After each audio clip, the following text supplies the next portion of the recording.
దేవతల్లారా మీతో కూడా గడపడం అనేటువంటి చాలా సంతోషకరమైనటువంటి విషయం. చాలాసార్లు మిమ్మల్ని గడపడానికి దేవుడు అవకాశం వచ్చాడు. మరి సంఘంగాను మరి దైవ సేవకుల కుటుంబపరంగాను అలాగే మీరందరూ మరి ఎన్నో రీతిగా మమ్మల్ని ప్రేమించారు, మరి ఇలాగా ఆహ్వానించారు. మీతో కూడా గడపడం అనేది మాకు చాలా సంతోషకరమైన సమయం. ముఖ్యంగా 37వ మందిర వార్షిక కూడిన సందర్భంగా మరి మీ మధ్య ఉండడానికి దేవుడు అవకాశం ఇచ్చాడు. మరి ఉన్న కొద్ది సమయంలో మనము దేవుని వాక్యాన్ని వినడానికి మనం ప్రయత్నించాం. సమయం సద్వినియోగం చేసుకోవడానికి ప్రయత్నించాం. రండి, అబద్ధ గ్రంథంలో ఒక మార్గాన్ని చదువుకొని చదవడానికి ప్రయత్నించారు. సమయం లేదు, ముందుగా వెళ్ళడానికి ప్రయత్నించారు. అబద్ధ గ్రంథం 3వ అధ్యాయం 2వ వచనాన్ని నేను చదువుకుంటున్నాను. మీ భాగాలు చూసుకోవడానికి ప్రయత్నించి అబద్ధ గ్రంథం 3వ అధ్యాయం 2వ వచనం. యెహోవా, నేను వచ్చిన వార్త విని నేను భయపడుచున్నాను. యెహోవా, సంవత్సరంలో జరుగుతుండగా నీ కార్యము నూతనపరచు. సంవత్సరంలో జరుగుతుండగా దాన్ని గ్రహించి కోపించు నేను వాత్సల్యమును జ్ఞాపకమును తెలుసుకుంటాను. ఇంకో భాగం చూద్దాము. ప్రకటన గ్రంథం 2వ అధ్యాయం 25వ వచనం చూద్దాం. ప్రకటన గ్రంథం 2వ అధ్యాయం 25వ వచనం. ప్రకటన 2:25. నేను వచ్చినప్పుడు మీకు కలిగి ఉన్నదాన్ని గట్టిగా పట్టుకుంది. సో దేవుడు ఇవన్నీ భాగాన్ని నియమించి దేవుడు మనందరి అవసరతలు తెలుసుకున్నారు. చాలా మంది ప్రార్థిస్తారు కాబట్టి నేను దేవుని వాక్యంలో వెళ్ళడానికి ప్రయత్నం చేస్తాను. కొత్త నిబంధన గ్రంథంలో ఎందుకంటే నేను ఈ మాట ఏదో చెప్తున్నానంటే 37వ మందిర వార్షిక కూడికలను రాశారు. నేను ఇచ్చిన కర్మలో చేస్తున్నాను. పాత నిబంధన గ్రంథంలో మనకు ఉన్నటువంటి వర్షిప్ ఎలాంటి కనబడుతుందంటే place centered worship. Place centered worship అంటే ఏంటంటే స్థలం ఆధారంగా ఆరాధన. స్థలం ఆరాధన అంటే దేవుడు ఒక స్థలాన్ని ఆధారంగా చేసుకొని శివము అనేటువంటి స్థలాన్ని అక్కడ ఆరాధన జరిగింది. తర్వాత గిబియోను అనే స్థలంలో ఆరాధన జరిగింది. తర్వాత మనం చూస్తే యెరూషలేములో ఆరాధన జరిగింది. కాబట్టి పాత నిబంధనలో మనకు కనపడేది ఏంటంటే ప్లేస్ సెంటర్డ్ వర్షిప్ కనబడుతుంది.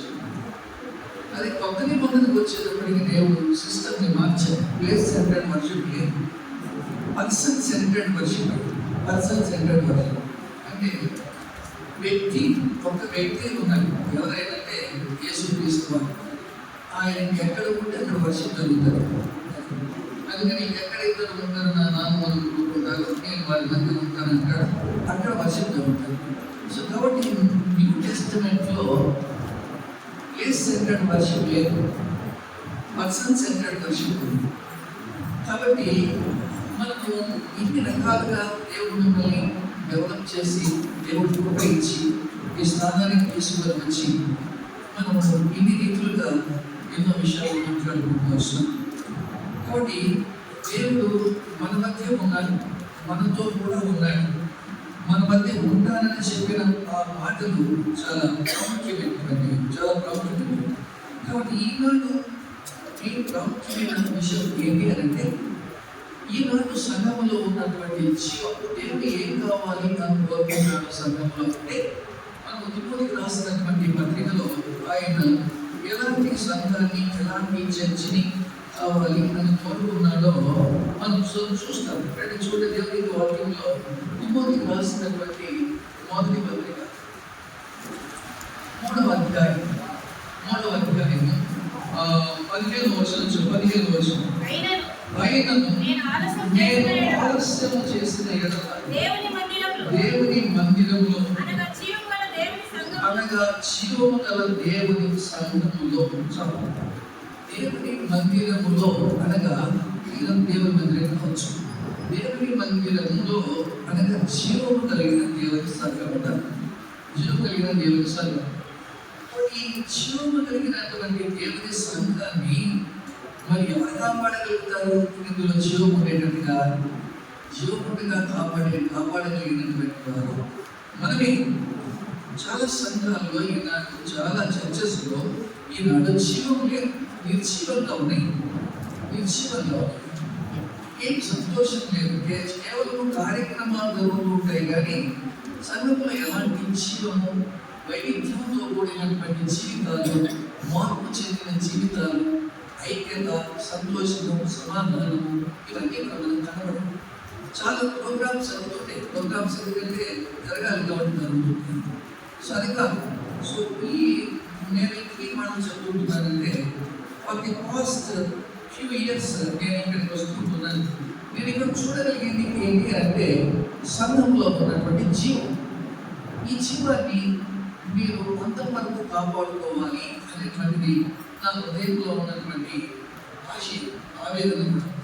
ఎందుకంటే ఇది చాలా మరి అవసరతతో కూడినటువంటి విషయం. అంత మాత్రమే కాదు, చాలా దీన్ని కాపాడుకోవడం కూడా ప్రమాదకరమైనటువంటి పరిస్థితి. కాబట్టి ఈ దినాలలో మరి బాధ్యత కలిగినటువంటి వారు దైవ సేవకులతో కలిసి ఈ విధముగా దీన్ని కాపాడవలసినటువంటి అవసరత ఎంతో ఎంతో.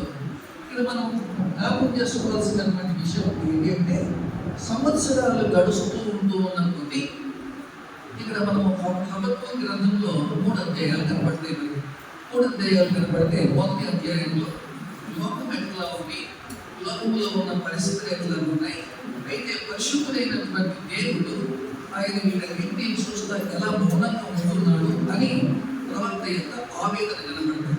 2వ అధ్యాయంలోకి వచ్చి 4వ వచనంలో ఏమంటాడంటే దేవుడు ఏం జ్ఞాపకం చేస్తాడంటే ఈ ఎన్ని పరిస్థితులు ఎట్లా ఉండినప్పటికీ నీతిమంతుడు విశ్వాసం మూలంగా జీవించగలుగుతాడు, నీతిమంతుడికి ఎలాంటి ప్రాబ్లమ్స్ ఉండవు అనేటువంటి విషయాన్ని 2వ అధ్యాయంలో ఆయన తెలియజేస్తాడు. 3వ అధ్యాయంలోకి వచ్చేటప్పటికి ప్రవక్తకి రెవల్యూషన్ కలుగుతుంది, అంటే ప్రత్యక్షత కలుగుతుంది. ప్రత్యక్షత కలిగిన తరువాత ఆయన మాట్లాడినటువంటి మాటలు మనకి చాలా ఆశ్చర్యం కలిగిస్తాయి. అంతకుముందు కలవరపడినటువంటి వాడు, అంతమంది నొప్పిపడినటువంటి వాడు ఎట్లా ఈ లోకంలో ఇంత దౌర్జన్యాన్ని, ఇంత దుర్మార్గాన్ని, ఇంత ఘోరమైన పరిస్థితులను పరిశుద్ధుడైన దేవుడు ఎలా చూస్తూ మౌనంగా ఉన్నాడని మాట్లాడుతున్నటువంటి ఆ ప్రవక్తే ఏమని చెప్పాడంటే 17-18 వచనాల్లో అంజూరపు చెట్లు పోయకుండినను, ద్రాక్ష చెట్లు ఫలింపకపోయినను, ఒలీవ చెట్లు కాపు లేకపోయినను, చెలిలోని పైరు పంటకు రాకపోయినను, గొర్రెలు దొడ్డిలో లేకపోయినను, సాలులో పశువులు లేకపోయినను, నేను యెహోవా యందు ఆనందించదు, నా రక్షణకర్త అయిన దేవుని యందు నేను సంతోషించదును అని జ్ఞాపకం చేస్తున్నాడు. That is the revolution. అంటే సంవత్సరాలు పెరిగే కొద్దీ మనకి ఏం అవసరం అంటే దేవుని కూర్చున్నటువంటి ప్రత్యక్షత పెరగకపోతే సంఘంలో ఈ సమస్యలు వస్తాయి. ఏ సమస్యలు వస్తాయి? నేను చెప్పాను కదా, ఏం సమస్యలు వస్తాయి? జీవం లేకుండా సంఘంలో జీవం ఉండదు. సంఘంలో జీవం లేనటువంటివి చాలా ఉన్నాయి. ఎక్కడికి పోయినా మనకు కనబడతాయి. మనం వాటిని పేరు కనుకోవాల్సిన ఒకప్పుడు చాలా గొప్ప జీవ జ్వాలలు లేని ప్రపంచకంతటిని మరి సువార్తను తీసుకొని వెళ్ళి ప్రకటించినటువంటి ఆ సంఘాలు ఈనాడు నిర్జీవంగా ఉన్నాయి, అంటే జీవం లేనటువంటి. కాబట్టి ఈ జీవాన్ని కొనసాగించవలసిన అవసరత, ఈ జీవాన్ని ముందుకు తీసుకోవాల్సినటువంటి వెళ్ళవలసిన బాధ్యత సంఘం మీద, లేకపోతే దేవుని పిల్లల మీద, దైవ సేవకుల మీద ఉందన్నటువంటి సత్యాన్ని మనం ఎప్పుడు మర్చిపోకూడదు. అలా వెళ్ళాలి అంటే సంవత్సరాలు గడిచిపోయే కొద్ది, దినాలు గడిచిపోయే కొద్ది ఎట్లా ఉండాలంటే దేవుని గురించిన ప్రత్యక్షత వాళ్ళకి చాలా అధికమవుతున్నారు. రెవల్యూషన్ ఆయన ఎంత గొప్పవాడు, ఎంత శ్రేష్ఠుడైనటువంటి వాడు, ఆయన ఎలాంటి పరిస్థితుల మధ్య అయినా మనల్ని ఎలాగో ఆదరించగలడో, ఎలాగో ప్రేమించగలడో, ఆయన ఎలాగో మనల్ని పోషించగలడో, ఎలాగో మనల్ని కాపాడగలడో, ఆయన మన అవసరాలన్నీ ఎలా తీర్చగలడో అనేటువంటి విషయము ఎలా నేర్చుకోవాలంటే సంఘస్థులు నేర్చుకోవాలి, సంఘం నేర్చుకోవాలి, కాపరి నేర్చుకోవాలి. ఇలా నేర్చుకుంటూ వచ్చే కొద్ది సంఘంలో జీవం అనేటువంటిది ఉంటుంది, జీవం అనేది ఉంటుంది. కాబట్టి మనం ఇక్కడ నేర్చుకోవాలి, గుర్తుపెట్టుకోండి. విశ్వాసమైన దేవుని పిల్లలందరూ కూడా ఇలా నేర్చుకోకపోతే సంఘంలో మెల్లమెల్లగా నిర్జీవం వెళ్ళిపోయి నిర్జీవమైనటువంటి స్థాయిలోకి వచ్చేస్తుంది. ఆ తర్వాత జరిగేటువంటి వాటిలో ఇంత సంతోషం ఉండదు, ఇంత సమాధానం ఉండదు, ఇంత ఐక్యత ఉండదు, ఇంత కలిసి పనిచేసేటువంటి స్వభావం ఉండదు. ఏదో కొద్దిమంది అలా కూడుకొని ఉండేటట్టుగా కనబడుతుంది. సో ఇంత ఐక్యతతో కూడినటువంటి పరిచయం కొనసాగాలి. కాబట్టి ఈ పరిచయం ఇలాగే కొనసాగాలి అనేటువంటిది కేవలం మన శుద్ధ కుమార్ గారి మీద ఆధారపడదు, ఆయన కుటుంబం మీద ఆధారపడదు, లేకపోతే బాధ్యత కలిగిన సహోదరుల మీద మాత్రమే ఆధారపడదు. విశ్వాసులమైన దేవుని పిల్లల మనం అందరం కూడా సహకరించి అలాగున్న ఈ జీవాన్ని అలాగే కొనసాగేటట్టు చేయవలసిన అవసరత ఉందని దేవుడు మనకి ఇలా గుర్తు చేస్తూ ఉంటాం. మంచిది, నేను నా తలం ఏంటంటే ఈ విషయాన్ని మీకు గుర్తు చేశాను. ఈ దినమున నేను ఒక సంఘాన్ని గురించి మీకు జ్ఞాపకం చేయాలా అని తలపు నాకు ఇచ్చారు. అది ప్రకటన గ్రంథం 2వ అధ్యాయం 25వ వచనంలో మనం ఒక సంఘంలో దేవుడు ఇచ్చిన హెచ్చరికల గురించి మనం చదువుకుంటున్నాం. నేను ఆ హెచ్చరిక గురించి కొన్ని మాటలు మీకు చెప్పి నేను సమయాన్ని మీకు అప్పగిస్తాను. చూద్దామండి. నేను వచ్చు వరకు మీరు కలిగి ఉన్న దాన్ని గట్టిగా పట్టుకోండి. ఇది దేవుడు తుయతైరాలో ఉన్న ఒక సంఘానికి ఆయన జ్ఞాపకం చేసినటువంటి మాట.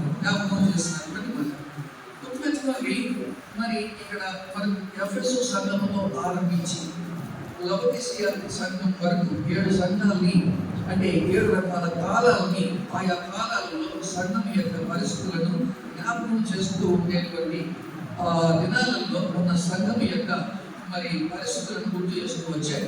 ఈ తుయతైర సంఘము ఒక విధంగా చెప్పాలంటే మనం చూస్తే ఏం కనబడుతుంది అంటే 19వ వచనంలో నీ క్రియలను, నీ ప్రేమను, నీ విశ్వాసమును, నీ పరిచర్యను, నీ సహనమును నేను ఎరుగుదును. నీ మొదటి క్రియల కన్నా కడపటి క్రియలు మరి ఎక్కువైనవని ఎరుగుదును.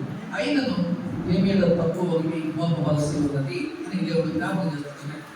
మనలో ఎన్నో రకాల ఆధిక్యతలు ఉండవచ్చు, కానీ మన దేవునిలో ఉన్నటువంటి గొప్ప విశేషమైన సంగతి కొత్త నిబంధన మనకి చెప్పేటువంటి విషయం ఏంటి అని అంటే, మన జీవితంలో ఎన్ని లోపాలు ఉంటాయి. కానీ బైబిల్ మనకి ఏం చెప్తుందంటే, దేవుడు మొట్టమొదటి మన జీవితంలో ఉన్న లోపాన్ని చూపించడు, మన జీవితంలో ఉన్నటువంటి మెరుగైన సంగతుల గురించి మాట్లాడతాడు. నిన్ను వెంటనే డిసప్పాయింట్ చేయడానికి మన దేవుని, మన రక్షకుడైనటువంటి మన దేవుడిలో ఉన్నటువంటి గొప్ప విశేషమైన సంగతి ఏంటి అంటే, మన తప్పుని నేరుగా చూపించడు. మనల్ని మొట్టమొదట మనలో ఉన్నటువంటి మంచితనాన్ని చూపిస్తాడు, మనలో ఉన్నటువంటి గొప్పతనాన్ని చూపిస్తాడు, మనలో ఉన్నటువంటి ఔన్నత్యమైనటువంటి విషయాన్ని ఆయన చూపించి ఇంత మంచి దానిని, నువ్వు ఇంత మంచి వాడము, ఇంత శ్రేష్ఠుడైనటువంటి వాడము, ఇంత గొప్ప వాడము అయితే నీలో చిన్నలో దేవుడు ఇలా మాట్లాడతాడు. కొత్త నిబంధన అంతా మనం జ్ఞాపకం చేసుకుంటూ వస్తే ఇలాగే మాట్లాడుతూ వస్తున్న సందర్భాన్ని మనం అనేకంగా మనం చూడగలుగుతూ వస్తాం. ఈ సందర్భంలో కూడా అలాగే చెప్పాడు. అయితే ఈ సందర్భంలో మరి మనం చూస్తూ ఉంటున్నాం, జాగ్రత్తము, విగ్రహారాధన అనేటువంటివి సంఘంలో ప్రవేశించి సంఘాన్ని భ్రష్టు పట్టించి సంఘంలో జీవము లేకుండా చేసినాయి. అయితే సంఘాలందరినీ భ్రష్టు పట్టించలేకపోయినాయి. దాంట్లో కొంతమంది వాటిని ఏకీభవించలేదు. ఆ మాటలు కూడా ఇక్కడ చూడండి. దేవుని వాక్యంలో మాట చూస్తున్నాం 24వ వచనం.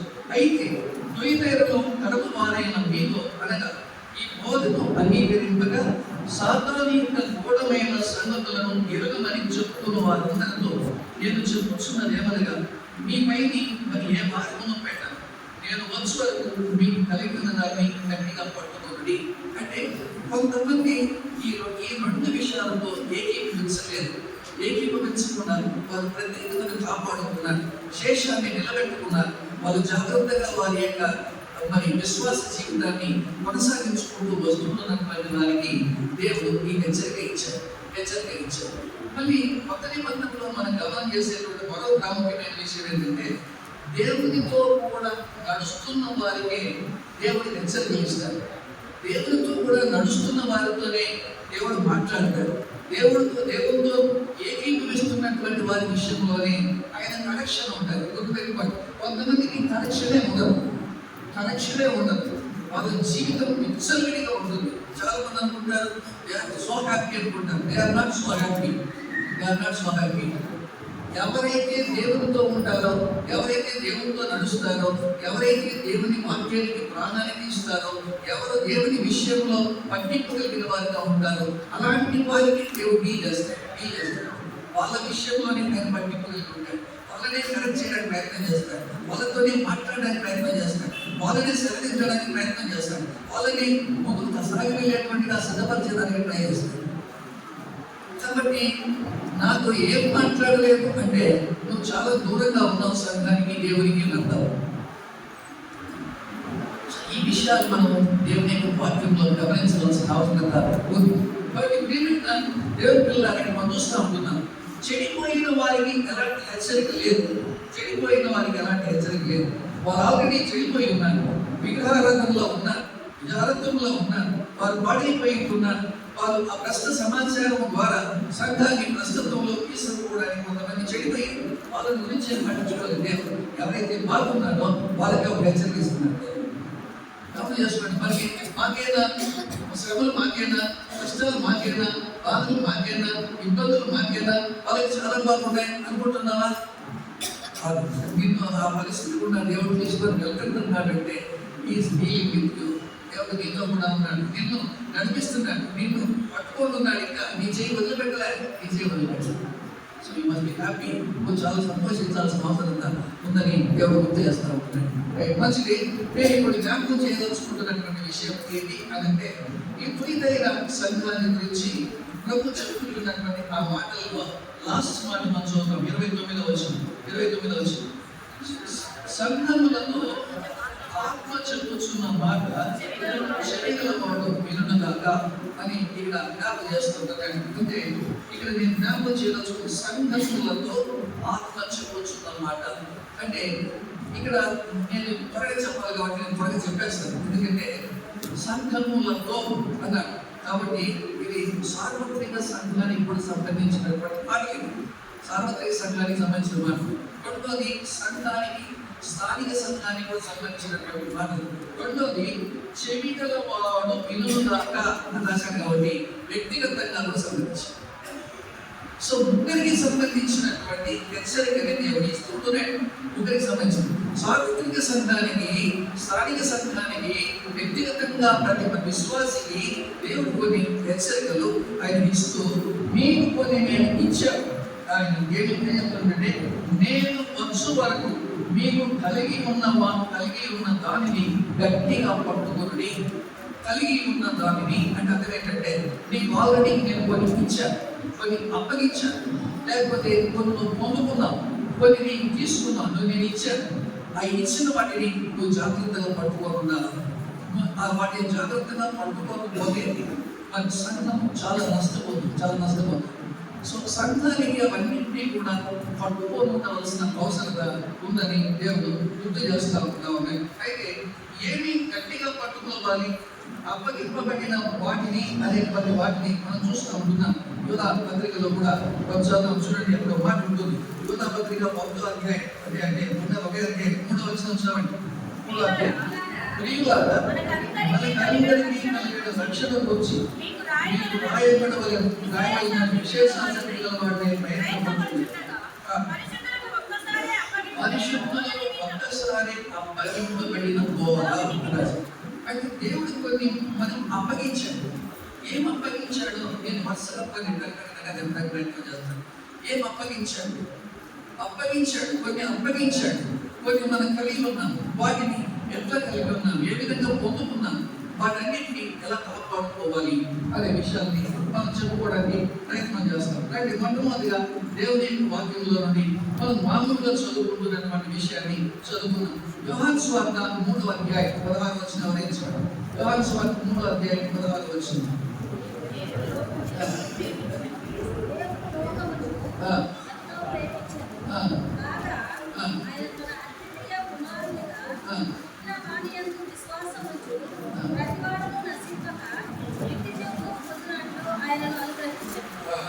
మొట్టమొదట ఎవరిని అనుగ్రహించాడో ఇక్కడ భక్తుడు యోహాను జ్ఞాపకం చేస్తా ఉన్నాడు.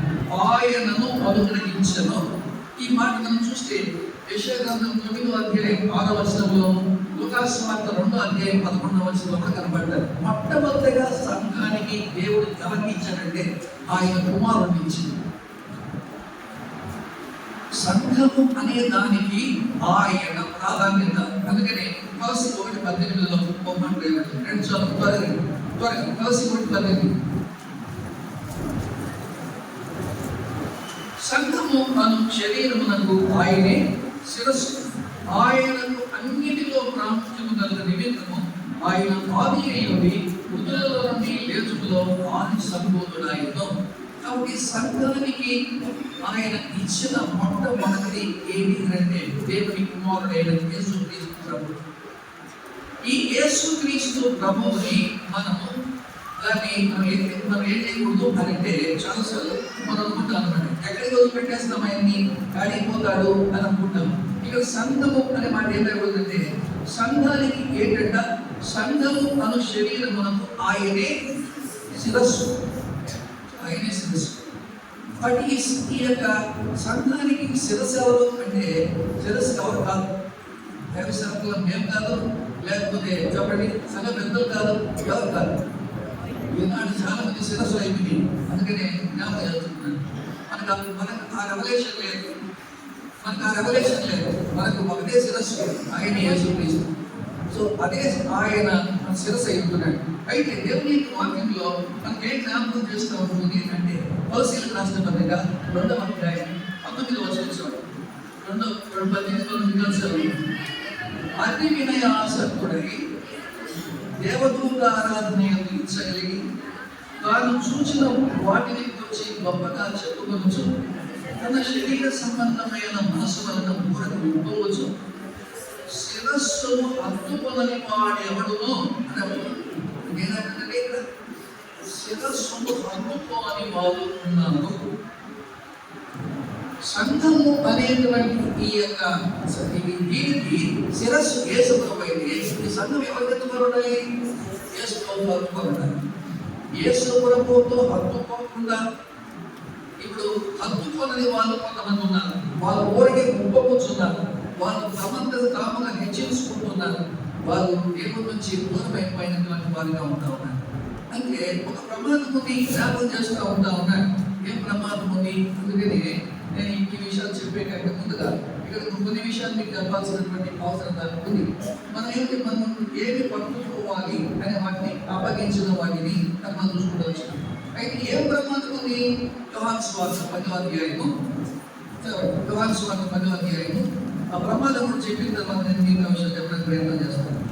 యోహాను సువార్త 10వ అధ్యాయం 8వ వచనం 10వ వచనం చదువు.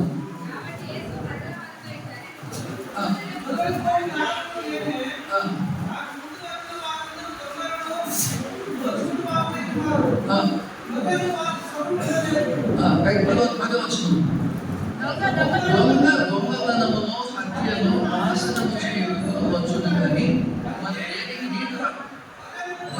జీవముందలకు అది సమృద్ధిగా కలగడకు నేను వచ్చింది మీకు నిశ్చయముగా చెప్పొచ్చున్నాను. ఇప్పుడు ఇక్కడ సంఘాన్ని గురించి జ్ఞాపకం చేస్తుంది ప్రభు. సంఘం చెప్తున్నాడు ఏమంటున్నాడంటే నేను ఏమి ఇవ్వడానికి వచ్చాను? జీవం ఇవ్వడానికి వచ్చాను. కానీ ఇంకో వ్యక్తి ఉన్నాడు, వాడు దొంగ. వాడు ఏం చేస్తాడు అంటే దొంగతనం చేయడానికి వచ్చాడు. ఏం చేయడానికి వచ్చాడు? హత్య చేయడానికి వచ్చాడు. వాడు ఎవరంటే దొంగ. ఆ దొంగ ఏం పని చేస్తాడు అంటే దొంగతనం చేస్తాడు. రెండోది ఏం చేస్తాడు? హత్య చేస్తాడు. ఏం దొంగతనం చేస్తాడు? నేను ఇప్పుడు రిఫరెన్స్ ఇవ్వడానికి తెలియదు, కానీ ఏం దొంగతనం చేస్తాడు అంటే విశ్వాసాన్ని దొంగతనం చేస్తాడు. విశ్వాసాన్ని దొంగతనం చేస్తాడు. ప్రజలలో ఉన్నటువంటి విశ్వాసాన్ని దొంగతనం చేసి రాని సంఘం పెరిగే కొద్ది గుర్తుపెట్టుకోండి, మీ గురించి చాలా ప్రమాదకరమైన పరిస్థితిలోకి నేను వచ్చారని మిమ్మల్ని కూడా హెచ్చరిస్తుంటున్నాను. ఎందుకంటే పైసామే పరమాత్మ అన్నాయి. డబ్బులు వచ్చిన తర్వాత డబ్బు మన చేతిలో ఉంటే విశ్వాసం మీద ఆధారపడదు. డబ్బులు వచ్చిన తర్వాత విశ్వాసం మీద ఆధారపడదు. డబ్బు లేకపోతే విశ్వాసం మీద ఆధారపడతాం. డబ్బులు అంటే బజార్లో ఏముంటే నన్ను కొనేస్తాం.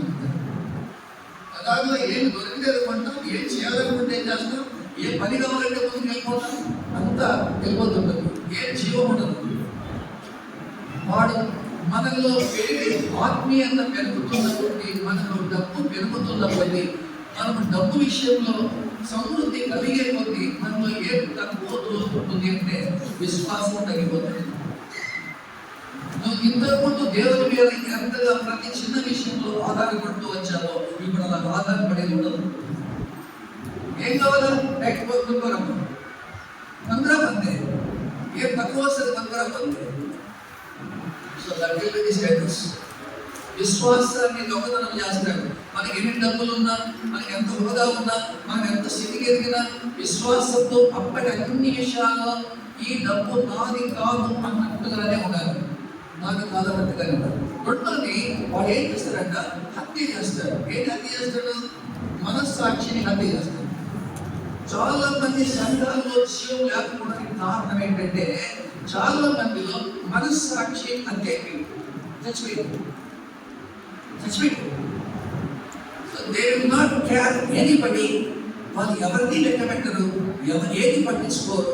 వాళ్ళు దేన్ని కూడా అసలు వాళ్ళు ఏ విధంగానూ భయపడనటువంటి స్థితిలో ఉంటారు. కారణం ఏంటంటే వాళ్ళ మనస్సాక్షి ఆల్రెడీ హత్య చేయబడింది. దొంగ చేసే పని, కానీ ప్రభు ఆ పని చేయదు. నీవు శిరస్సుతో హత్తుకొని ఉన్నంత వరకు ఈ ప్రమాదంలో శిరస్సును హత్తుకొని ఉండాలా? నీకు ఇవన్నీ ఆయన కాబట్టి యేసు క్రీస్తు ప్రభువుని తన సొంత కుమారుని దేవుడు మనకు అనుగ్రహించాడు. కాబట్టి ఇంకా శిరస్సును హత్తుకోకుండా, ప్రభువును హత్తుకోకుండా నా ఇష్టం, నా డబ్బు, నేను ఏదైనా చేయగలను అనేటువంటి విషయంలో వెళ్తే ప్రమాదం అంటే ప్రమాదం ఉందని మనకు అర్థమవుతుంది. అబ్రహాముతో ఉన్నటువంటి లోతు ఎక్కడికి వెళ్ళిపోయాడు చెప్పండి? ఆయన సౌందర్యవంతమైనటువంటి మైదానాలు నీరు, ఆయన గడ్డి అవన్నీ చూస్తానే ఏదేలాగా ఉంది, వదిలిపెట్టి వెళ్ళిపోయాడు. ఎంత దేవుడికి వెళ్ళిపోయాడు? ఆత్మీయంగా వదిలిపెట్టి వెళ్ళిపోయాడు. వెళ్ళిపోయిన తర్వాత కూడా తన జీవితంలో దేవుడు ఒక ప్రమాదాన్ని తీసుకొచ్చాడు. 14 అధ్యాయంలో అతను మరి ఆ 4 రాజుల చేత పట్టబడ్డాడు. పట్టబడిన తర్వాత మరి అబ్రహాము రాత్రి యుద్ధం చేసి లోతులు విడిపించినప్పుడైనా అతనికి జ్ఞాపకం వచ్చిందా? కృతజ్ఞత కలిగిన వాడిగా ఉన్నాడా? సొదముని విడిచిపెట్టి వచ్చాడా? వెళ్ళిపోయాడు. గుర్తుపెట్టుకోండి, ఇలా చెప్పడం అనేది చాలా మంది అనుకుంటాం లేదు. కాబట్టి ప్రియమైన వాళ్ళరా, శిరస్సు హత్తుకోకుండా బయటికి వెళ్ళిపోయేటువంటి పరిస్థితి ఉంటుంది. కాబట్టి అలా వెళ్ళిపోకూడదు అని మనకి ఆ ప్రమాదం ఉందని గుర్తు చేస్తూ ఉన్నాడు. ఎంతవరకు పట్టుకోవాలి అంటే నేను వచ్చే వరకు పట్టుకోమని జ్ఞాపకం చేస్తాడు. నేను వచ్చే వరకు మీరు అవి కాపాడుకోవాల్సినటువంటిగా ఉన్నాయి అని జ్ఞాపకం చేస్తున్నాడు. ఓకే, మొదటి చెప్పాను. రెండో ఫిలిప్పీయులకు రాసిన పత్రిక 2వ అధ్యాయం 16వ వచనం. ఫిలిప్పీయులకు రాసిన పత్రిక 2వ అధ్యాయం 16వ వచనం.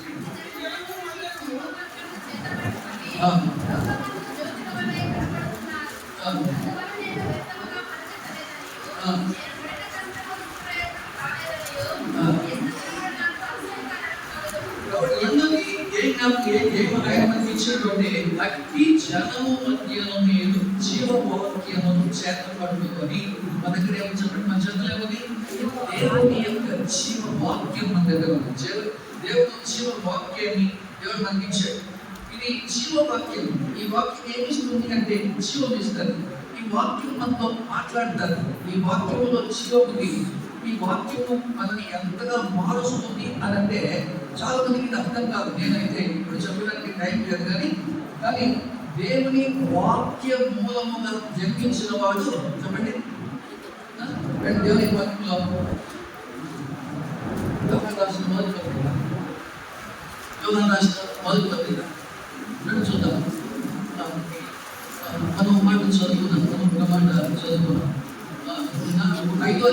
5వ అధ్యాయం మొదటి వచనం చూడండి. మొదటి వచనం, యేసే క్రీస్తు అయి ఉన్నాడని నమ్ము ప్రతివాడును దేవుని మూలముగా పుట్టి ఉన్నాడు. ఇచ్చిన వారిని ప్రేమించు ప్రతివాడును ఆయన మూలముగా పుట్టిన వారిని ప్రేమించు. 4వ వచనం చదువుతాను. దేవుని మూలముగా పుట్టిన వారందరూ లోకమును జయించు.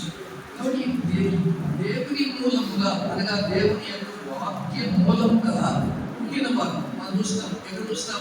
యోహాను సువార్త 3వ అధ్యాయం 3వ వచనంలోను, తర్వాత 5వ వచనంలో మనం చూద్దాం.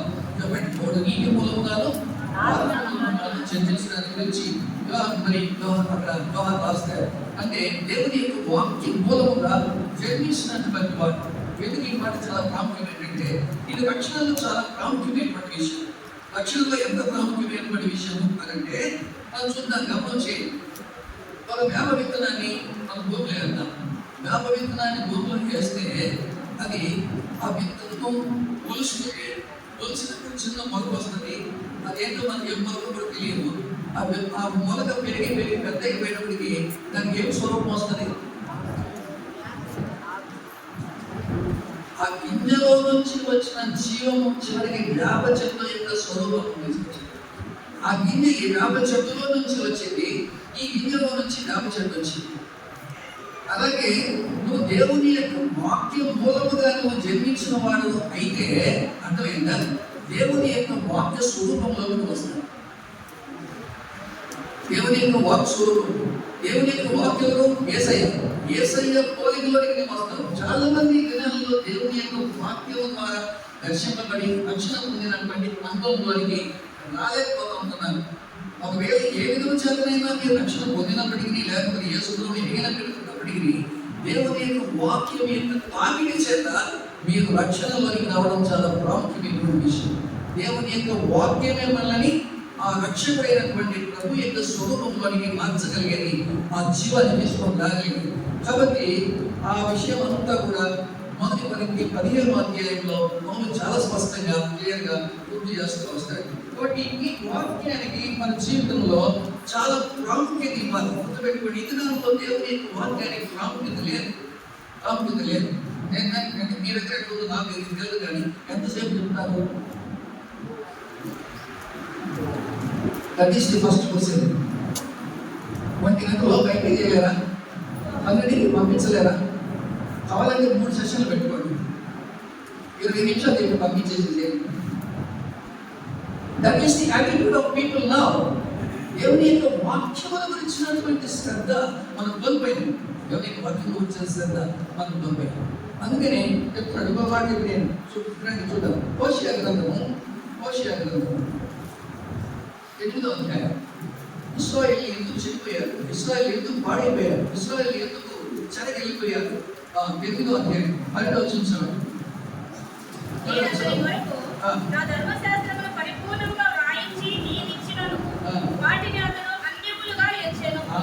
నేను అతని కొరకు నా ధర్మశాస్త్రమును పరిపూర్ణముగా రాయించి దీవించినను, వాటిని అతడు అన్యములుగా ఇచ్చను.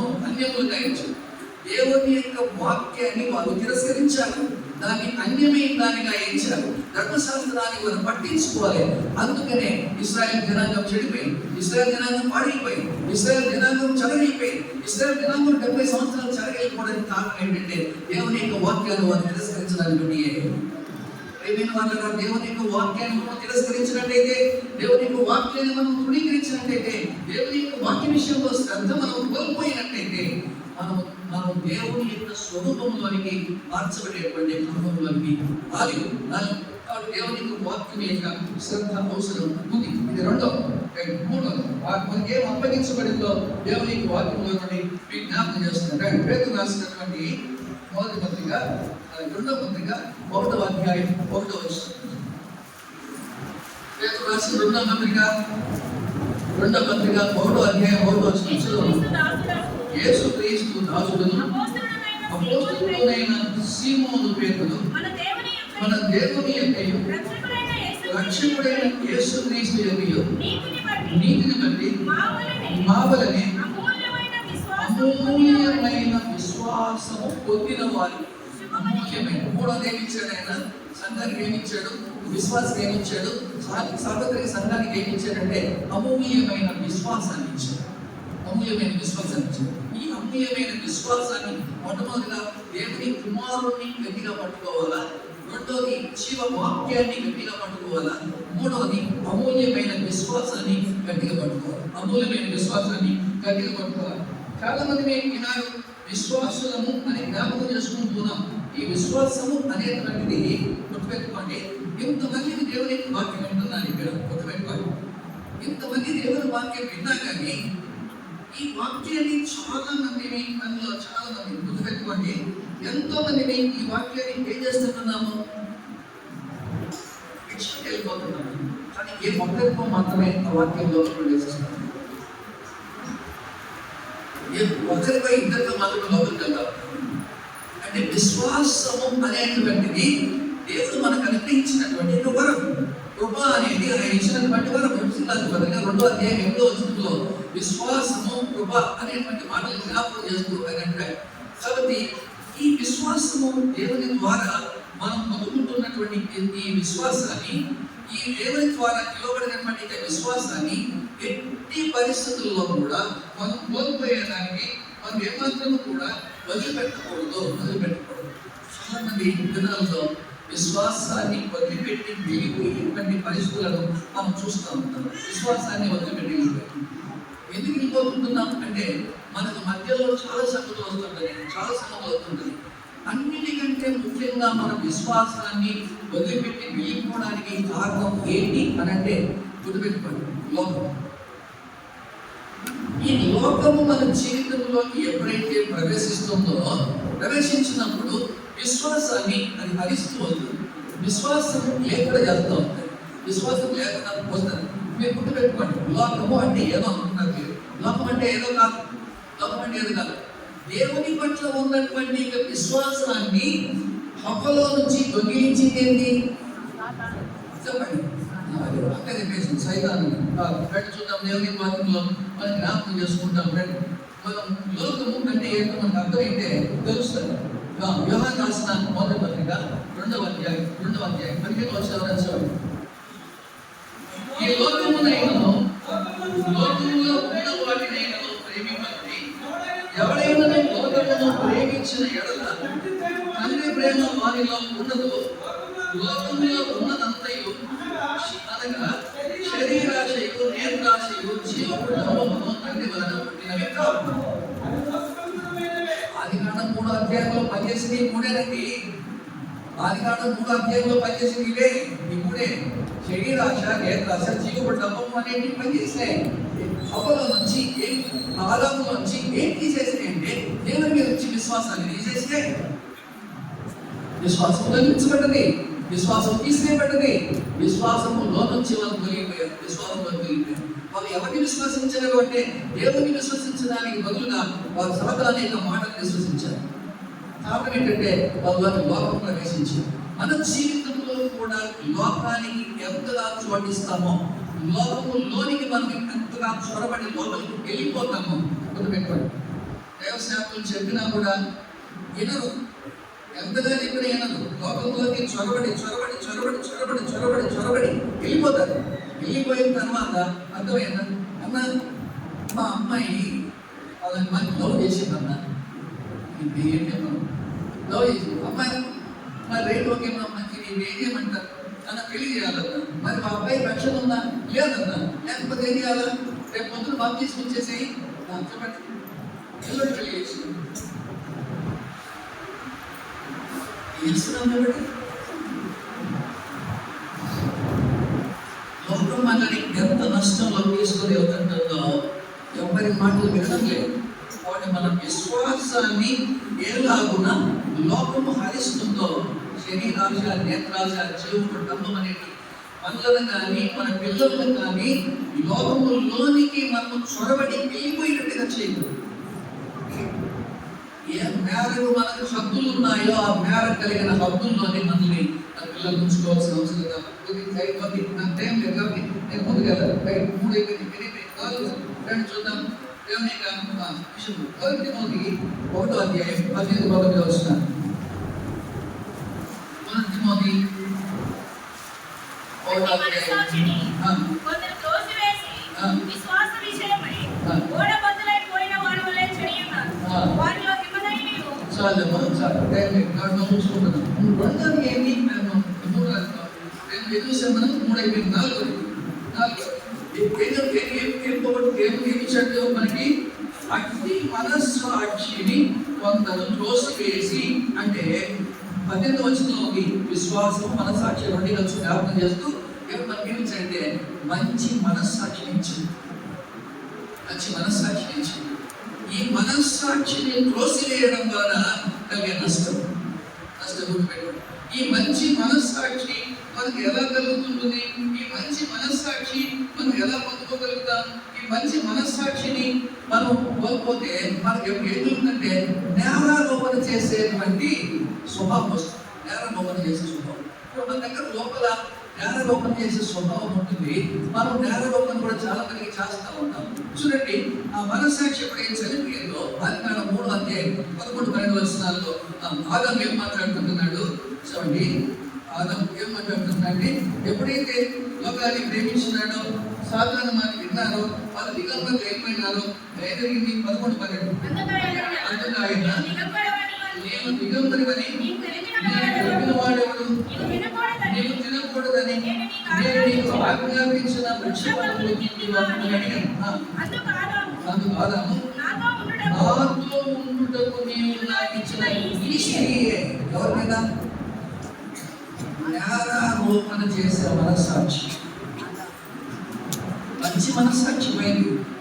మంచి మనస్సాక్షి పోయి మనం ఎప్పుడు కూడా మనం చేసిన తప్పుని ఇతరుల మీద తోసేసేటువంటి మనం ఇప్పుడు ఈ స్వభావం మీకు ఎప్పుడు వచ్చిందో మీరు బాగు చేయడం సులభమైన తిరిగి సజెషన్ రావడం లేదని సులభమైన విషయం. నేరారోపణ చేసేటువంటి మనస్సాక్షి మనలో వచ్చేసేసింది. చాలా నిర్భయంగా మాట్లాడేస్తాం అనమాట. నేను కదా అతను, నేను కదా ఈయన, నేను కదా అక్క. ఇంత నిర్భయంగా మనం మాట్లాడగలిగేటువంటి మనస్సాక్షి, మంచి మనస్సాక్షిని పోగొట్టుకున్నాం. అయితే ఈ మంచి మనస్సాక్షి మనతో కూడా ఉండాలి అంటే ఎవ్రీ 9 పద్నాలుగు చూడండి. మనం ఎక్కడ దేని సమీపంగా ఉన్నాలో మనం జ్ఞాపకం చేస్తున్నాడు. ఎవ్రీ 9-14 చూడండి.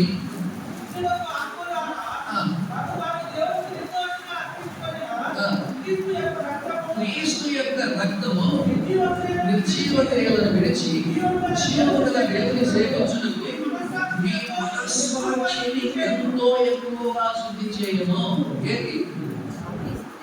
రక్తం. యేసుక్రీస్తు వారి యొక్క రక్తం మన మనస్సాక్షిని శుద్ధి చేస్తుంది. అంటే పాపాన్ని ఒప్పుకునేటువంటి స్వభావం. కొన్ని దినాలు పోయిన తర్వాత ఈ నేరారోపణ కనుక మనస్సాక్షి కలిగిన వారు పాపాన్ని ఒప్పుకోవడానికి ఏమర్థం వారని ఆ స్థాయిలోకి వెళ్ళిపోతారు. రెండింటి విన్నాం, మనము 4 విన్నాం. 5వ దేవునికి వాక్యంలో అని నేను టైం లేదు కాబట్టి ముందు సాగిపోదాం. ఈ అపవిత్రమైనటువంటి మనస్సాక్షిని మనం పొందుకొని పవిత్రతను పోగొట్టుకునేటువంటి వారంగా ఉంటాం. ఓకే, దేవునికి వాక్యంలో చూద్దాం. తీర్పు రాసినటువంటి పత్రిక 1వ అధ్యాయం. తీర్పు రాసిన పత్రిక 1వ అధ్యాయం 3వ వచనం చూడండి. అంటే మధ్యలో ఉంటుందమ్మా, అందుకోసం నేను 3వ వచనం ఉన్నాను.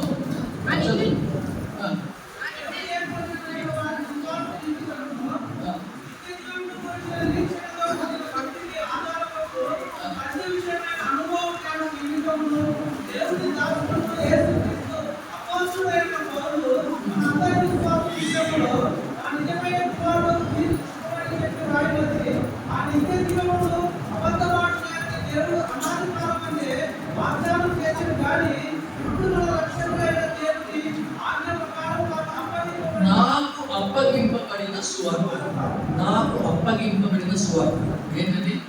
5వ చెప్పండి. నాకు అప్పగింపబడిన సువార్త. మనకు ఏం అప్పగించబడింది అంటే సువార్త అప్పగించబడింది. మొట్టమొదటి ఏం అప్పగించబడింది? ఆయన కుమారుడు అప్పగించబడ్డాడు. రెండోది ఏం అప్పగించబడింది? దేవుని యొక్క వాక్యం అప్పగించబడింది. మూడోది ఏం అప్పగించబడింది?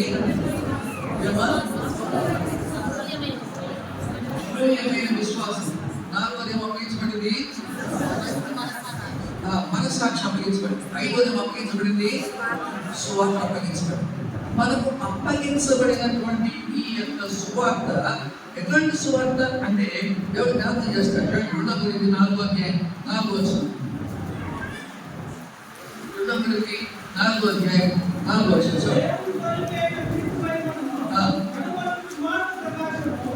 సువార్త ప్రకాశం అంటే చెప్పండి, ప్రకాశము. ఏం కలిగిస్తుంది సువార్త?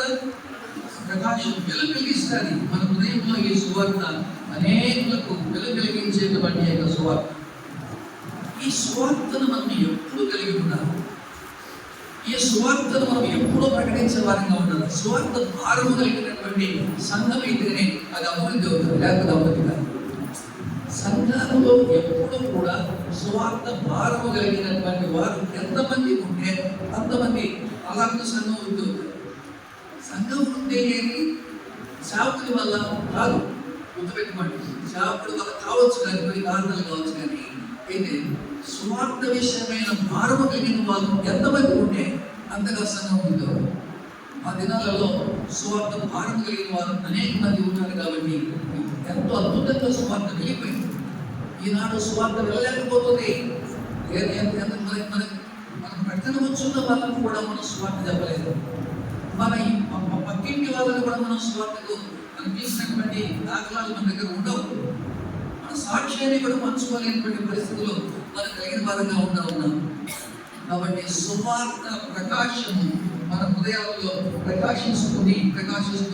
అయితే ఇక్కడ చూడండి ఏం చేస్తుంటది. 2 Corinthians 4 అధ్యాయం 7 వచనం చూడండి.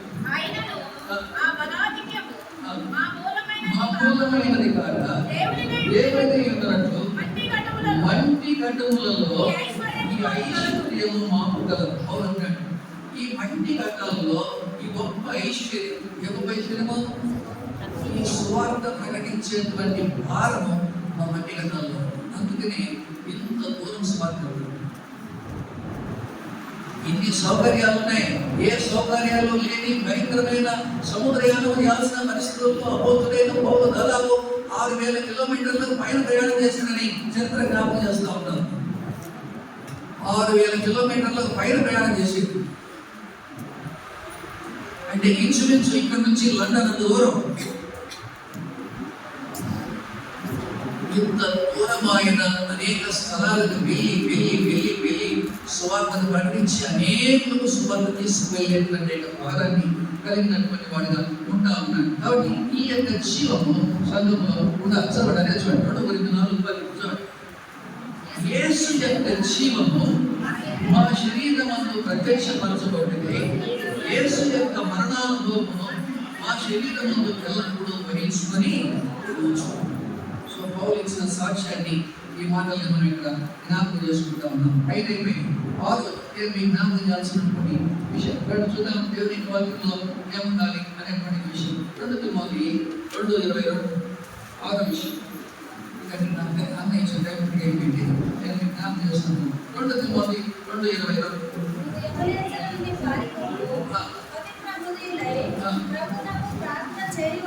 ప్రభువునకు ప్రార్థన చేయు వారితో కూడా నీతిని విశ్వాసమును ప్రేమను సమాధానమును వెంటాడము తిమోతితో రాస్తూ పౌలు మాట్లాడుతున్నాడు. ఏమంటే నీవు వ్యవదేశల నుండి పారిపోము, పవిత్ర హృదయులై ప్రభువునకు ప్రార్థన చేయు వారితో కూడా.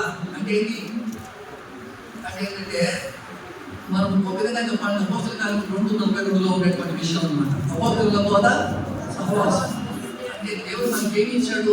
ప్రార్థన చేసే వారితో కూడా సహవాసం ఇచ్చాడు.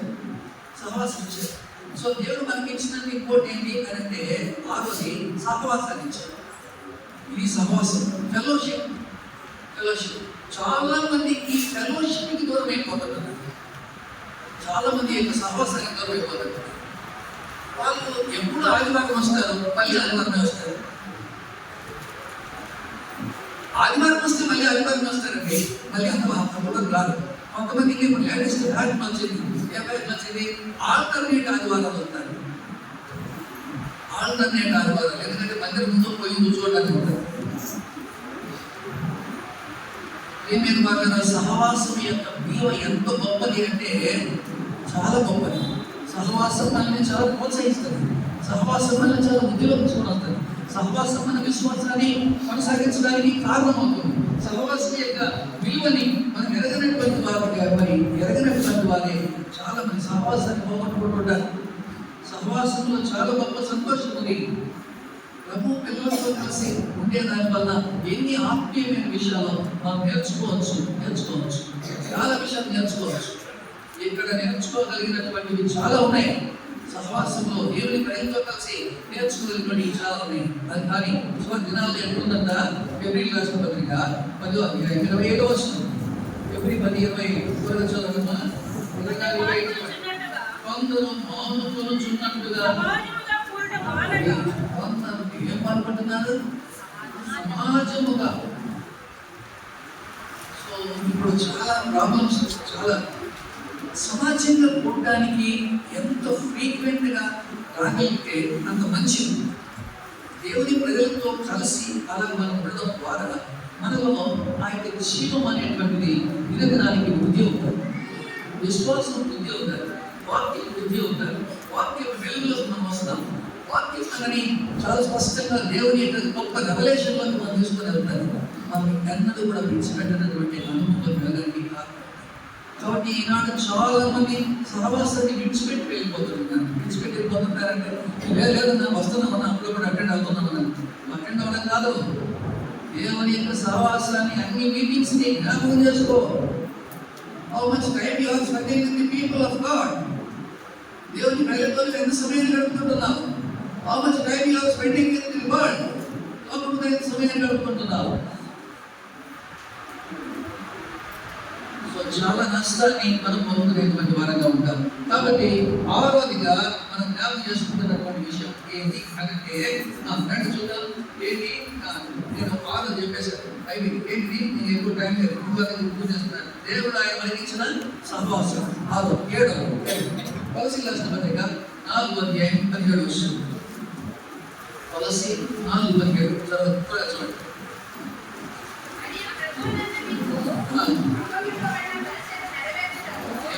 అప్పగించబడిన పరిచర్య దేవుడు మనకి ఇచ్చింది. ఏడాది ఏంటంటే అప్పగించబడిన పరిచర్య.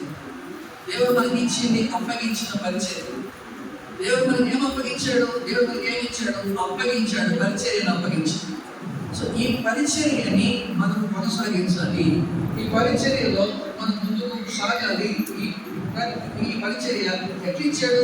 నాకేం పరిచర్య ఇచ్చాడు? నాకేం పరిచర్య లేదు. ఇన్ని సంవత్సరాలు కానీ వస్తున్నా కానీ సేవకుడు నన్ను ఏం చేయాలా? చెప్పండి. సేవకుడు నన్ను గుర్తుపెట్టుకోవాలి, నన్ను గుర్తించలేదు. ఎవరు గుర్తించాలి నేను ఒక ఆయన గుర్తించాను. రెండు చూద్దాం. ఎవరి మాత్రం మార్క్స్ వార్త 13వ అధ్యాయం 34 వచ్చేసాడు. మార్క్స్ వార్త 13:34.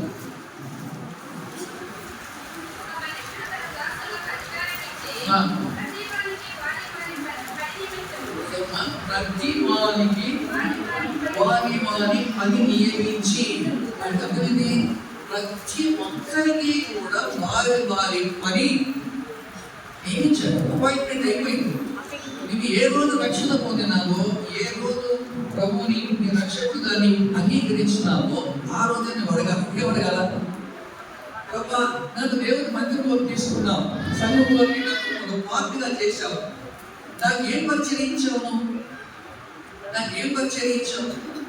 నువ్వు అడగాలి. నువ్వు అడిగితే ఉంటాడు. అర్థమైందా? నేను ప్రభు నమ్ముకోకపోతూ గుడిలోకి వెళ్ళి బాగా పద్యాలు పాడేవాడిని. అంటే బాగా పద్యాలు చాలా మంచి దీర్ఘాలు తీసి పాడేవాడిని. నేను అనుకున్నాను ప్రభు రక్షణ పొందిన తర్వాత నాకు మాటలు బాగా వస్తాయి అని అనుకున్నాను.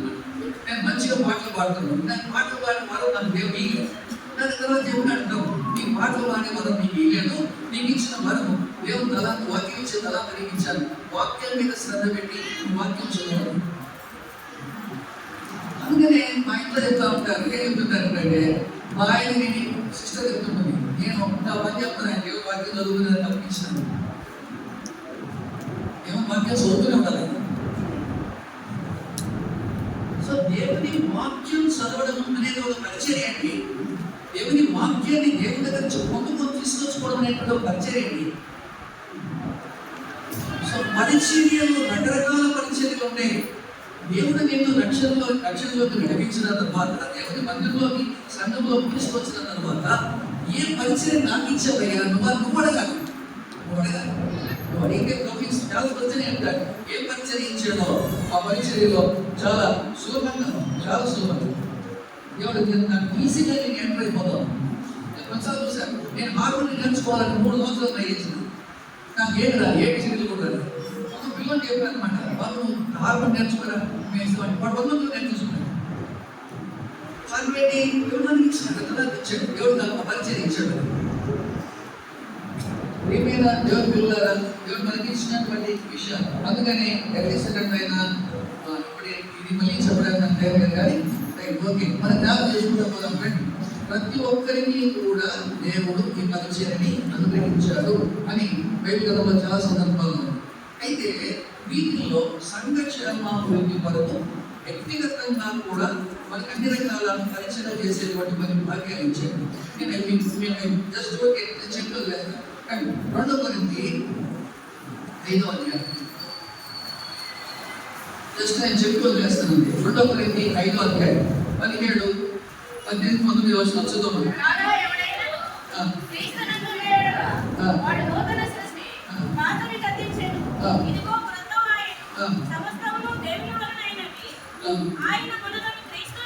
క్రీస్తు ద్వారా తనలో సమాధానపరుచుకొని ఆ సమాధానపరచు పరిచర్యను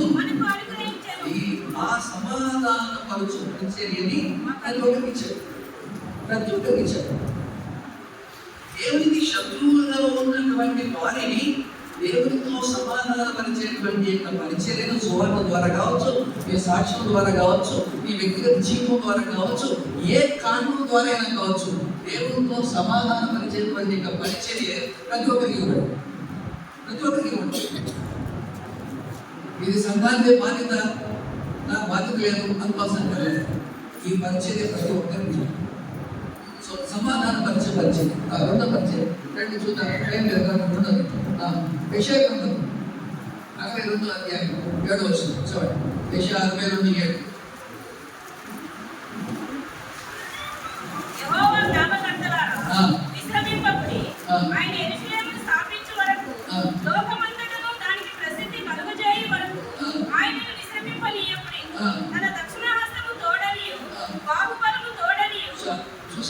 ఏమంటాడు? యెహోవా జ్ఞాపకకర్తలారా విశ్రమింపకుడి, ఆయన యెరూషలేమును స్థాపించు వరకు. అనగా యెరూషలేము అనగా దేవుని యొక్క సంఘం. దేవుని గుర్తుపెట్టుకోండి, నేను ఇప్పుడు చెప్పడానికి టైం లేదు, అర్థమైందా? విశ్వాసిని దేవుడి దగ్గరికి నడిపించేది విశ్వాసం. విశ్వాసిని దేవుడి దగ్గరికి నడిపించేది విశ్వాసం. విశ్వాసిని స్థిరపరిచేది ప్రార్థన. విశ్వాసిని దేవుడి దగ్గరికి నడిపించేది విశ్వాసము, విశ్వాసిని స్థిరపరిచేది ప్రార్థన. సంఘంలో ప్రార్థన ఎంతగా చేస్తే విశ్వాసం అంతగా స్థిరపడుతుంది. ఒక విశ్వాసి స్థిరపడాలి అని అంటే మనం ప్రార్థించాలి. కానీ ఇప్పుడు జ్ఞాపకకర్తలు ప్రార్థన చేసేటువంటి వాళ్ళు చాలా మంది సంఘంలో ఉన్నారు. కాబట్టి వ్యక్తి ప్రార్థనా పరిచర్య అనేటువంటిది కూడా వ్యక్తిగతమైనటువంటి పరిచర్య, సంఘ పరిచర్య. అది మాత్రమే కాదు, సార్వత్రికంగా కూడా పరిచర్య. సో ప్రార్థనా పరిచర్య వ్యక్తిగతమైన పరిచర్య నువ్వు చేయొచ్చు. నాకేం పరిచర్య ఇవ్వలేదు అనుకోవద్దు, నీకేం టైం లేదు. నేను మార్నింగ్ చెప్పాను, 2 రోజులు చెప్పడానికి టైం లేదు. అమెరికాలో ఒక సంఘం అలాగే నిర్జీవంగా అయిపోయిందంట. పాస్టర్ గారు ఏం తెలియక ఆయన ఏం మౌనంగా వచ్చి కార్యక్రమం జరిగి వెళ్ళిపోతున్నారు. కానీ ఒక సహోదరి గుర్తించింది, ఈ సంఘంలో ఏం జీవం లేదు, ఇది నిర్జీవమైన సంఘం అని. ఆమె ఒక డెసిషన్ తీసుకున్నాను, ప్రతి దినము పలాని గంట నుంచి పలాని గంట వరకు నేను దేవుని మందిరంలోకి వచ్చి ప్రార్థన చేసి వెళ్ళిపోతాను. ప్రార్థన చేసి వెళ్ళిపోతుంది. 3 సంవత్సరాలు ప్రార్థన చేసింది. 3 సంవత్సరాలు ప్రార్థన చేసిన తర్వాత దేవుడు తన కాళ్ళు తెచ్చాడు. అమ్మ, నువ్వు ప్రార్థన చేస్తున్నావు కానీ నేను ఎక్కడ ఇద్దరు ముగ్గురు ఉంటారో అక్కడ నేను ఉంటానని చెప్పినాను కదా. నీతో పాటు ఎవరు ప్రార్థన చేసారో లేకపోయినారు, ఎవరికి ఇష్టం లేదో, ఎవరికి భాగం లేదో సంఘం అంటున్నారు. చిన్న మనవరాలకి 6 సంవత్సరాలు 7 సంవత్సరాలు మనవరాలు వచ్చింది. మనవరాల, నేను మన సంఘంలో ఈ గంట ప్రార్థన చేస్తాను, నువ్వు మేలుకోనండి, నేను ప్రార్థన అయిపోయిన తర్వాత నాతో పాటు విన్నాను అయిపోయి ప్రార్థన చేస్తూ వచ్చింది. ఒక సంవత్సరానికి వెంటనే అక్కడ ఉద్యోగం స్టార్ట్ అయింది. అంతవరకు రోజు కీస్ అడిగించుకుంటుంది పాస్టర్ గారి దగ్గర, తలుపు తెలుస్తుంది, లోపలికి వెళ్తుంటుంది, గంటసేపు ప్రార్థన చేసి వెళ్తుంది. 3 సంవత్సరాలు చేసింది. పట్టించుకోలే పాస్టర్ గారు. ఎందుకు కీస్ అడుగుతున్నావు అని అడగలే, ఎందుకు లోపలికి పోతున్నావు అని అడగలే, ఏమడగలే. పాస్టర్ గారు ఏమీ పట్టననుకుంటున్నాను. ఎప్పుడైతే ఇలా ప్రార్థన చేసినారో, ఇద్దరు కలిసి ప్రార్థన చేసినారో సంవత్సరం తర్వాత పాస్టర్ గారు వచ్చారు. అమ్మ, నువ్వు ప్రతి దినము కూడా అలాంటి టైంకి వచ్చి అలాంటి టైం వరకు ప్రార్థన చేసి ఎందుకు వెళ్ళిపోతున్నావు, మాకు అర్థం కావట్లేదు. ఏం ప్రార్థన చేస్తున్నావు, నీ సమస్య అంతా సుదీర్ఘమైన సమస్య ఏంటి, నీ ప్రాబ్లం ఏంటి? నా ప్రాబ్లం ఏంటదయ్యా, సంఘంలో ప్రాబ్లం. ఏమయ్యా సంఘంలో, ఈ సంఘంలో జీవం లేదయ్యా, అందుకోసమే ప్రార్థన చేస్తున్నాను. ఈ సంఘానికి జీవం అనే ప్రాబ్లం. అది నా డ్యూటీ కదా, రేపు నుంచి నేను కూడా వచ్చి కలుస్తున్నాను. పాస్టర్ గారు వచ్చి కలిశారు. పాస్టర్ గారు కలిసి ప్రార్థన చేస్తున్నారు. ప్రార్థన చేస్తుంటే కమిటీ మెంబర్స్ ఉన్నారు, చర్చి కమిటీ మెంబర్స్. వాళ్ళు ఫోన్ చేస్తుంటే పాస్టర్ గారు దొరకడం లేదు. ఏ టైంలో అలాంటి టైం వచ్చి అలాంటి టైం వరకు వచ్చి పాస్టర్ గారు దొరకడం లేదు. ఏ పాస్టర్ గారు కంటిన్యూస్గా ఆ టైంలో ఎందుకు దొరకడం లేదు అని చర్చి మెంబర్స్ ఎంక్వైరీ చేస్తే పాస్టర్ గారు చర్చిలో పాస్టర్ ప్రార్థన చేస్తున్నారు. ఆ టైంలో ఏం పాస్టర్ గారికి అంతకంత కష్టమేం వచ్చింది? ఆ టైంలో నేను ప్రార్థన చేయాల్సింది. వాళ్ళు వచ్చారు, ఏమంటే మీరు ప్రతి రోజు ఈ టైంలో ప్రార్థన చేస్తున్నారంట. అవును, ఈ అమ్మకి ఏమన్నా బాధ కలిగింది, నాకు కూడా బాధ కలిగింది. ఈ చర్చిలో జీవం లేదు, నేను షేర్ చేసుకోలేకపోయినాను అని చెప్తుంటే ఆ కూడా బాధ కలిగింది. చర్చ్ కమిటీ మెంబర్స్ వచ్చారు, వాళ్ళు కూడా కలిశారు. వాళ్ళు కూడా ప్రార్థన చేయడం మొదలుపెట్టారు. వాళ్ళు కూడా ప్రార్థన చేసి మొదలుపెట్టిన తర్వాత వీళ్ళందరూ కలిసి ప్రార్థన చేస్తున్నారని సంఘాన్ని తెలిసింది. సంఘాన్ని కలిసి సంఘం అంతా వచ్చారు. సంఘం అంతా వచ్చి ప్రార్థన చేయడం మొదలుపెట్టారు. గొప్ప ఉద్యోగం ఆ సంఘం ద్వారా. ప్రార్థన అనేది వ్యక్తిగతమైనటువంటి పరిచయం. ఆ భారం మనకి ఎవరికి లేదు, మనకైనా ఉండకపోతే సంఘం విషయంలో ఉండదు, విషయంలో. సో ప్రార్థన చేసేటువంటి వారు ఎప్పుడైనా దేవుడు మందిరంలోకి వచ్చి పర్టికులర్ స్పెసిఫిక్ టైంలో దేవుడి సన్నిధిలో ప్రార్థన చేసుకొని వెళ్ళడం అనేటువంటిది ఎంతో అవసరంతో కూడిన పరిచర్యగా మనం చూస్తూ ఉంటాం. ఓకే, రెండో చూద్దాం. 1 కొరింథీ 12వ అధ్యాయం 22వ వచనం. 1 కొరింథీ 12వ అధ్యాయము 28వ వచనం.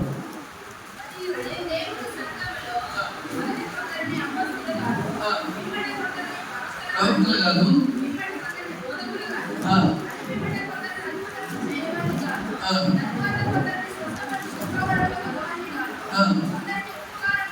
అందరినీ ఉపకారములు చేయువారిగా. ఏమర్చండి, ఉపకారం చేయడం అనేటువంటిది కూడా ఉపకారం చేయడం. అపకారం కాదు, అపకారం చేసే పరిచయం చాలా మంది వచ్చు, కానీ ఉపకారం చేసే పరిచయం నేర్చుకోవాలి. ఉపకారం చేసే పరిచర్య, ఉపకారం చేసేది కూడా ఒక పరిచర్య. ఏం చేసేది ఒక పరిచర్య. ద్వారకా ఒక పరిచర్య చేసేది. అందుకనే ద్వారకా చనిపోయినప్పుడు అనేక మంది పరిగెత్తుకు కూడా వచ్చినారు. మరి వస్త్రాలని ఎందుకు వచ్చినారు? ఏమనుకుంటున్నాడు. కాబట్టి ఉపచారం చేయడము అనేది ఒక పరిచర్య. ఏమంటే ఉపచారమైనా కూడా ఎవరి మందిరంలో చేసేది ఈ పరిచర్యని వ్యక్తిగతంగా మన పరిచర్య. వ్యక్తిగతంగా సమాధాన పరిచర్య, ప్రార్థన చేసే పరిచర్య, ఉపకారం చేసేటువంటి పరిచర్య, 4వ పరిచర్య. 2 చూద్దాం. దేవుని యొక్క పరిచర్య 12వ అధ్యాయం, రోమీ రాసిన పత్రిక 12వ అధ్యాయం 8వ వచనం. రోమీ రాసిన పత్రిక 12వ అధ్యాయం 8వ వచనం. బోధించువాడైతే బోధించుతున్నాను, హెచ్చరించువాడైతే హెచ్చరించుతున్నాను, పంచిపెట్టుకోవడం శుద్ధ మనసుతోను, పై ప్రచారం చేయవాడు జాగ్రత్తతోను, కరుణించువాడు సంతోషముతోను అని జరిగించాలి. ఏం పరిచయండి? కరుణించే పరిచయం. కరుణించేటువంటి ఈ పరిచర్య మరి ఎవరి ఎడలైనా దయ చూపించవచ్చు. ఎంతో మందికి దయ అవసరం కలిగినటువంటి వాళ్ళు ఉన్నారు, కనికరం అవసరమైన వాళ్ళు ఉంటారు. హాస్పిటల్లో పండుగ ఉంటారు. నేను కొన్నిసార్లు మేము చూస్తాం. మనం ఒకసారి పెద్ద హాస్పిటల్లో ఉంది. ఆమె మరి బిడ్డలు ఎవరు లేరు, దూరదేశంలో ఉండిపోయినారు, ఒక కొడుకున్నారు. కానీ ఆమె బాత్రూమ్ తీసుకెళ్ళాలి. ఏంటి మగ బిడ్డ పెద్దాన్ని బాత్రూమ్కి ఎక్కడ తీసుకెళ్తుంటారు? మందిరంలో ఎవరైనా ఈ రాత్రి అందరూ కలిసి పడుకుంటారంటే ఎవరు మంచిది సేవకులు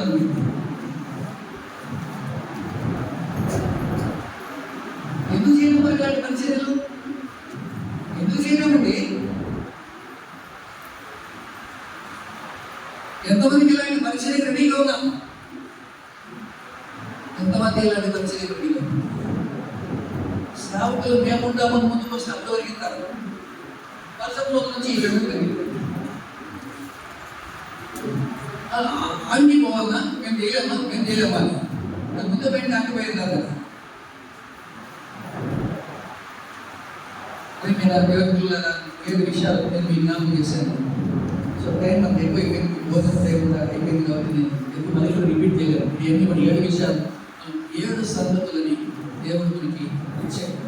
సో ఈ 7ని మనం ఏం చేస్తామండి? గట్టిగా పట్టుకోవాలి. ఎంతమంది పట్టుకోవాలి? నేను వస్తు వరకు పట్టుకోవాలి. ఎందుకంటే వాటికి ఎందుకు పోయి వాళ్ళు చాలా మంది